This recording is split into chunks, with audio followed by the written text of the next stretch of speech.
So the mega trends were what we compared, and we found a high degree of homogeneity. But then we also compared responses, and responses might fit into different places within this map. But we looked at whether they displayed compliance, defiance, and reorientation as themes which could apply to a country or a university or an individual. But we didn't actually take one person here and one person here, or one institute here and one institute here. It was more of a mosaic approach, I think. But that would be a good one. It would just be a very big project to undertake.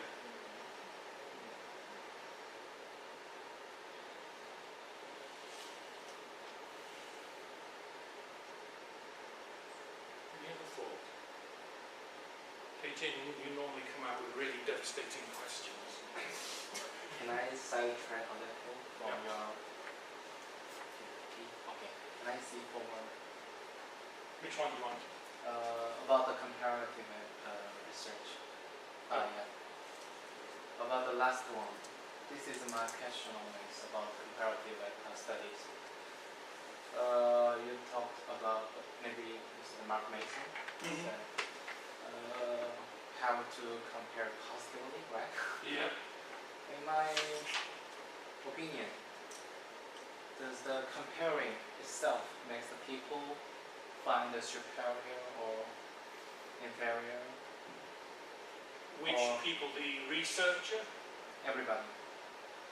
It's very, I feel it's a human nature. When they compare, automatically they found out I'm better in this aspect.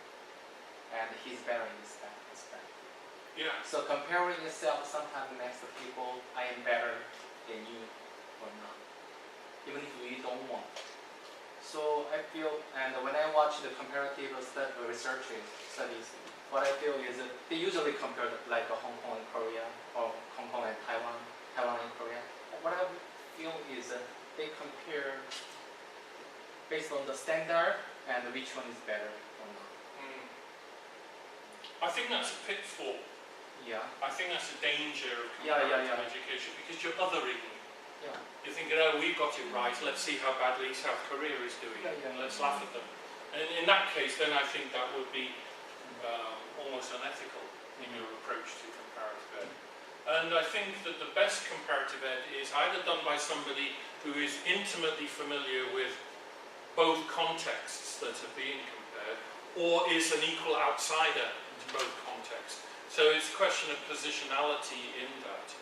And I think you need to make sure that your positionality is clear in your mind from the beginning, and that you declare it in your research. Because inevitably you're going to be coloured by who you are and your own experiences. And so there is a danger of that happening.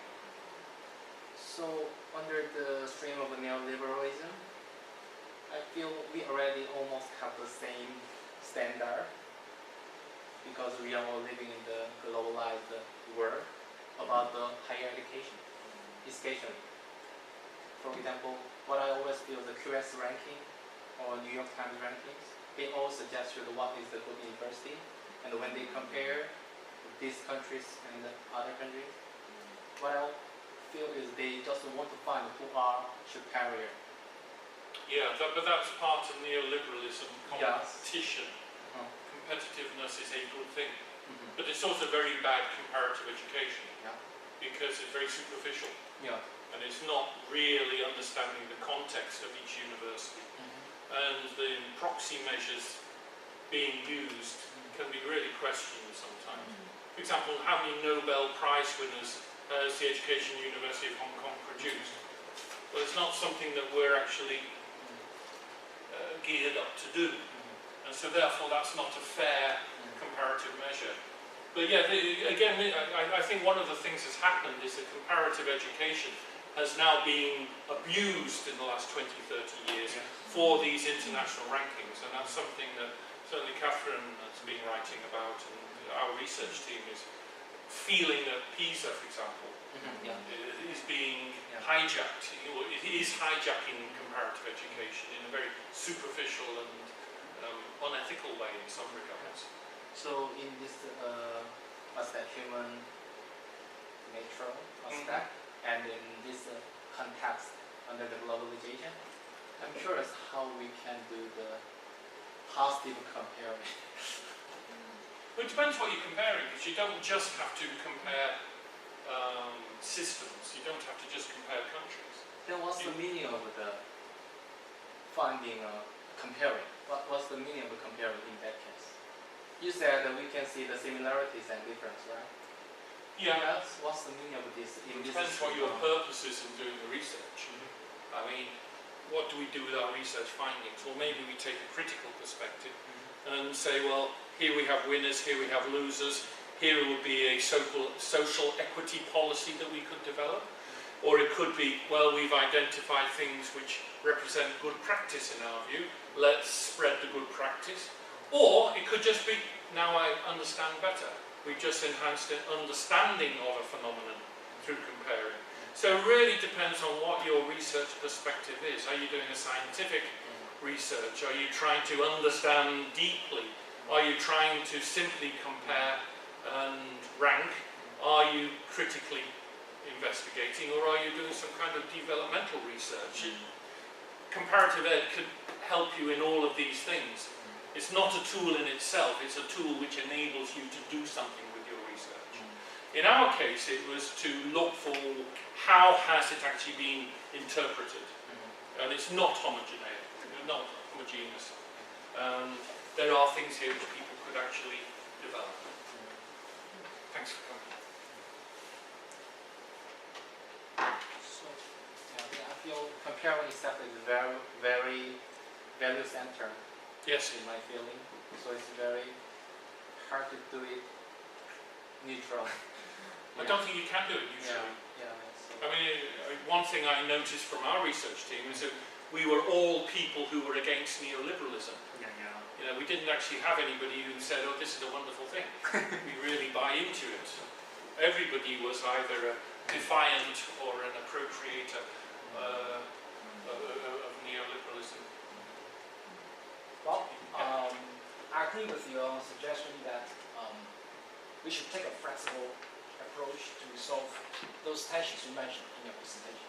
I was just wondering how you felt about the degree of flexibility allowed in this university based on your experience, especially in the capacity of HOD or other work here.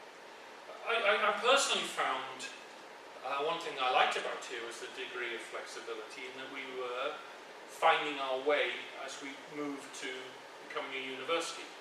We were going to new territories, not just the new territory, but we were travelling into new areas that we hadn't explored before, and therefore there was scope for us to chop down our own trees and go our own pathway. I found that on the other hand, there's quite a strong bureaucratic culture. But you have to develop strategies for appropriating the bureaucratic system, turning them on into your side. And that takes a lot of work, both human nurturing of relationships and also trying to address systemic issues through committees that you're on, suggesting changes in processes and so on. So it was quite hard work at the bureaucratic level. But I also found that because we were going in new directions, we had a reasonable degree of flexibility in how we interpreted policies and how we did things. And having a new department was great, because that was really a blank page where we could set things out the way we wanted to within the certain frames that we were given. But how about the ordinary colleagues? I mean, not with so much power as an HOD or some senior management. Do you think they still get this kind of flexibility? Well, I think colleagues have got a different power. They have different areas of decision making. The classroom, for example, the door's closed in the classroom. You as a teacher, you've got power. How you relate to your doctoral students, how you relate to other colleagues, how you do your research work, how you do your community and service work. Those are areas where you can make decisions. You're not totally bound. And again, it gets back to the point of washback. Don't allow washback to determine your thinking. Allow your integrity to determine your thinking. But you might have to structure your integrity in such a way, or operationalize it in a way that keeps within the frames, but doesn't allow the frames to be brick walls. They're more sort of malleable, they're flexible, and you can push them a little bit from time to time. It's just that power is a different kind of power and operates at different, in different domains.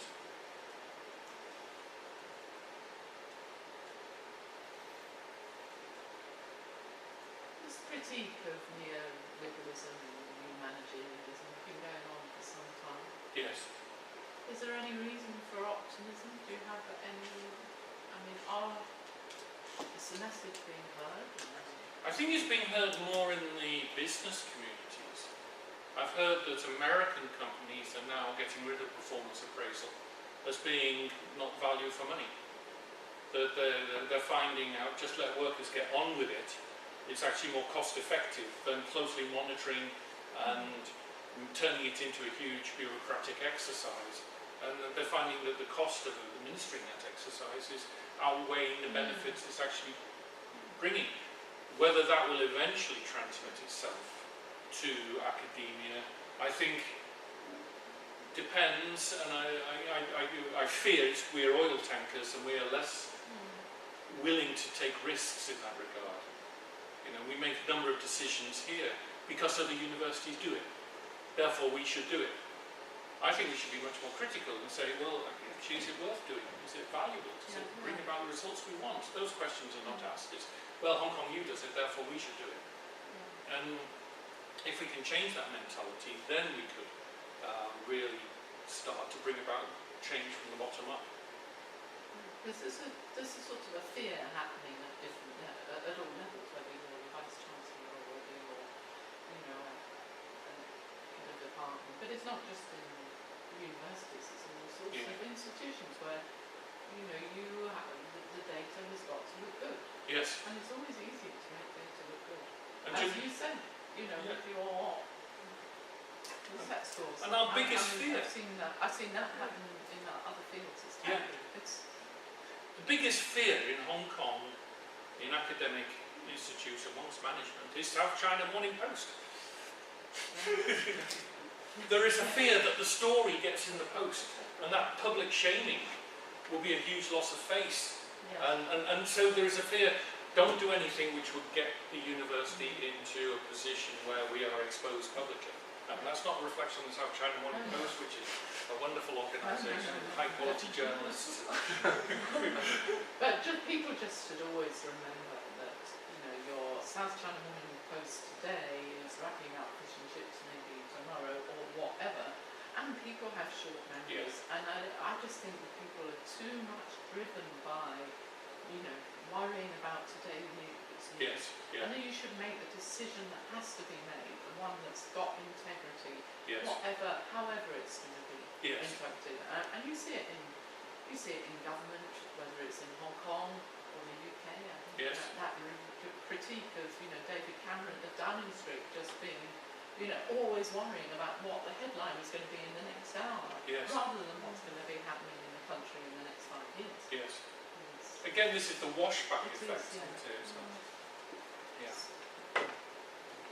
I notice it's 2 o'clock. Have you got a quick? Can I ask you about the term you use about appropriation? Can I see the? Is that here or is it there?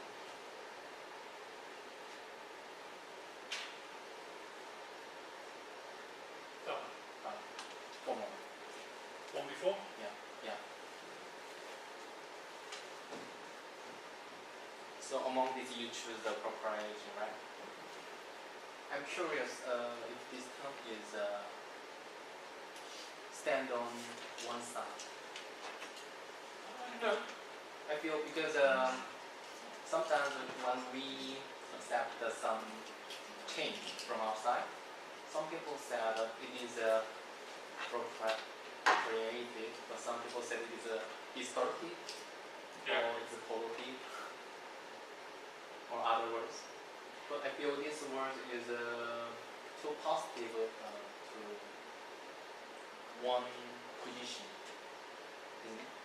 We looked at those words and we had a list of about 6 or 7 terms that we found in the literature. Yes. Appropriated seemed, I don't like the word neutral, but the one that didn't have such negative or positive qualities as the other. You know, the one I liked was judo throw, where you take the aggression of your opponent and you convert that energy into positive energy for your own benefit. But it says appropriation, I think, appropriation comes from proper, which is right. Yeah. Or is it nearness? Yeah, sounds like it's. Yeah, to make things proper. Yeah. And, but no, it was just meaning to change, but not necessarily for good or for bad. Because you can appropriate in a negative way, just as you can appropriate in a positive way, in terms of you can either move to defiance through appropriation, or you can move to compliance through appropriation as well. It just means changing, whereas distorting is negative and polluting. It wasn't on our list, but that's quite a very, I'd say, very negative term. But we tried to find something that was reasonably central in terms of. So normally the neutral tone, not just in here. Yeah. Okay, well thank you very much for coming. Thank you for your thoughts. Let's go and appropriate. Because the translation from English to Korean is a little Yeah. value Yeah. involved, Yeah. so I feel Yeah.